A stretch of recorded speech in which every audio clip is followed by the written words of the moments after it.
Hello viewers, வணக்கம். பல பேர் பலவிதமாக சசிகலா அவர்களின் மீது குற்றச்சாட்டுகளை தெரிவித்து வந்துள்ளனர். மேலும் ஜெயலலிதாவை கொன்றது சசிகலா தான் என்ற குற்றச்சாட்டும் அதில் அடங்கும். இவ்வாறு குற்றச்சாட்டுகள் பலரும் பலவிதமாக கூறி வந்த நிலையில் தற்போது சசிகலா அவர்கள் கட்சியின் கழக பொதுச் செயலாளராக தேர்ந்தெடுக்கப்பட்டுள்ளார். இது கட்சியின் உண்மை தொண்டர்களிடையும் அடிமட்ட தொண்டர்களிடையும் அது மட்டுமல்லாமல் மக்களிடமும் பெரும் அதிருப்தியை ஏற்படுத்தியுள்ளது.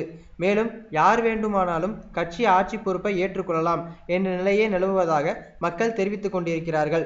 கட்சியின் உண்மை தொண்டனுக்கு கிடைக்காத எந்த ஒரு சலுகையும் சம்பந்தமே இல்லாத ஒருவருக்கு கிடைப்பதை எந்த ஒரு சாமானிய மக்களாலும் பொறுத்து கொள்ள முடியவில்லை.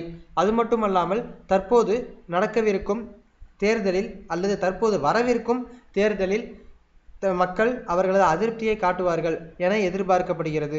பொறுத்திருந்து பார்ப்போம் மக்கள் குரல் ஒலிக்கிறதா என்று. நன்றி.